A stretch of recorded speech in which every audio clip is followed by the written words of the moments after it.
Bonjour, cette vidéo va vous permettre de comprendre comment vous pouvez paramétrer une activité du type Big Blue Button. C'est une activité qui va vous permettre d'assurer des visioconférences. Pour cette raison, vous devez avoir le profil d'édition au niveau de votre espace de cours et vous allez commencer par cliquer sur Activer le mode édition. Une fois que c'est fait, vous allez par la suite aller à l'emplacement où vous allez créer l'activité.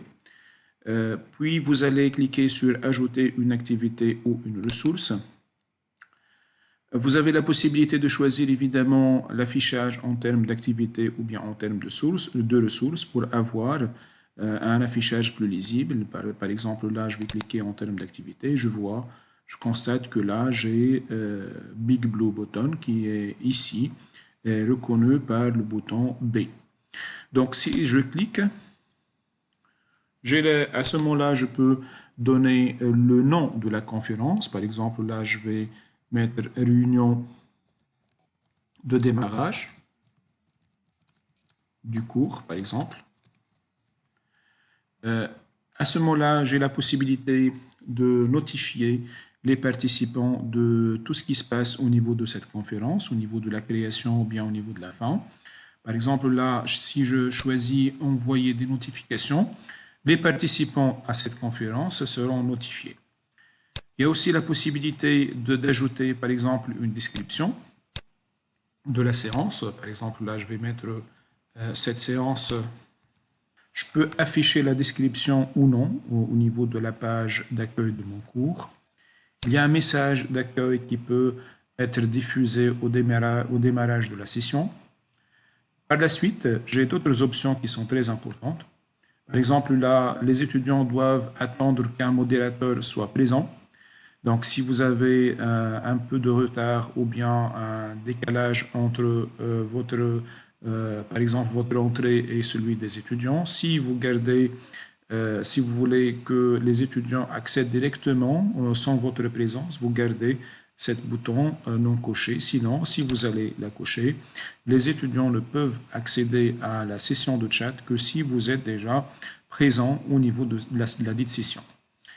Par défaut, au niveau des plateformes de l'université virtuelle, toutes les sessions sont enregistrées. Si vous voulez que cette session ne soit pas enregistrée, vous pouvez décocher ce petit bouton qui est là. Vous pouvez aussi toujours, ce bouton-là, on a déjà activé ce bouton pour l'envoi des notifications. Il y a aussi des paramétrages qui concernent les participants. Par exemple, ajouter participants. Par défaut, vous voulez ajouter les participants avec quel rôle. Mais là, ce n'est pas très important. Mais on va aller vers la planification de la session. Et là, c'est très important parce que généralement, les sessions de chat ou bien les sessions de visioconférence sont chronométrées selon une période bien définie. Par exemple, là, je vais réserver entre le 6 octobre 2020 à 10h37 et je vais garder simplement un petit laps de temps pour avoir l'enregistrement par la suite. Par exemple, là, je vais aller jusqu'à 10h40, mais évidemment, ça c'est très limité dans le temps, simplement pour les besoins de cette capsule vidéo. Mais pour vous, vous pouvez choisir le temps qui vous convient. Généralement, vous pouvez faire une séance de 45 minutes ou bien de 60 minutes. Pour le réglage courant, ça c'est pour l'affichage au niveau du cours, si vous voulez afficher sur la page du cours ou non. Par exemple, vous pouvez cacher ça pour les étudiants ou bien le rendre affiché. Vous avez la possibilité aussi de choisir le groupe qui vous convient. Donc là, évidemment, par exemple, là, les groupes sont séparés ou bien les groupes sont visibles. Donc ça, c'est pour le paramétrage des groupes. Par exemple, je vais choisir les groupes séparés. À ce moment-là, je n'aurai pas la possibilité d'avoir un chevauchement au niveau des groupes. La restriction d'accès, comme c'est le cas de toutes les activités, vous pouvez restreindre l'accès à certains utilisateurs en fonction d'un certain nombre de paramètres, par exemple en fonction de la date, de la note, du groupe, du profil d'utilisateur. Vous pouvez faire des jeux de restriction. Vous pouvez aussi déclarer la session achevée en fonction aussi d'un certain nombre de paramètres. Donc, si on a terminé, je vais enregistrer et aller et revenir au cours pour que qu'on puisse voir exactement ce qu'on a comme modification. Voilà, donc ce qu'on voit au niveau de l'espace de cours, ce bouton-là est le bouton de notre séance de visioconférence. Donc si je clique, je peux accéder directement à la session. Et à ce moment-là, il y a un message qui va me permettre d'attirer mon attention, que je dois en quelque sorte choisir le groupe qui me convient. Donc, étant donné que les groupes sont séparés, par exemple, je vais inviter que les étudiants du premier groupe. Je vais entrer dans la session. Là, c'est simplement un petit test pour tester votre microphone et le fonctionnement de votre dispositif. C'est un affichage qui va être aussi disponible aux étudiants.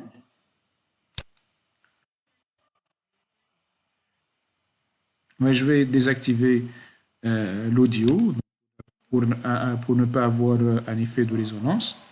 Donc voilà, ça c'est pour la présentation. On va voir ici comment faire l'enregistrement simplement pour qu'on puisse par la suite visualiser l'enregistrement au niveau de notre session, à la fin de la session. Voilà, donc là, la session, elle est en train d'enregistrer. Je préparerai évidemment une autre vidéo pour vous montrer les différentes fonctionnalités et les différents éléments que vous pouvez utiliser pour animer votre session de visioconférence via ce dispositif. Je vais fermer l'enregistrement, donc je vais cliquer ici pour, donc je mets l'enregistrement en pause et je vais aller directement quitter cette session. Voilà, j'ai quitté la session maintenant. On va attendre quelques minutes pour visualiser l'enregistrement. Voilà, on constate qu'après la fin de la séance, on peut avoir l'enregistrement directement à l'emplacement de la réunion. Si je reviens à notre espace de cours, la réunion qui a été programmée, je clique au niveau du lien de la réunion. On voit que là, c'est la présentation. Si je clique sur cette présentation, on peut visualiser l'enregistrement. J'ai la possibilité de cacher cet enregistrement pour que cet enregistrement ne soit pas visible aux étudiants, comme je peux le supprimer carrément. Au niveau de la présentation, on peut cliquer pour visualiser la présentation, mais ici, par exemple, on ne peut pas entendre le son parce que j'ai désactivé le son pour ne pas avoir un conflit entre le son de l'enregistrement et celui de la réunion. On a la possibilité de visualiser les différents diapos s'il y a plusieurs diapos qui ont été programmés. Je mettrai évidemment d'autres vidéos à votre disposition pour comprendre le fonctionnement interne de la séance de visioconférence.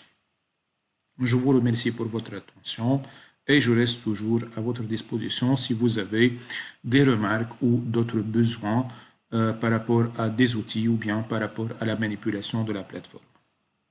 Merci.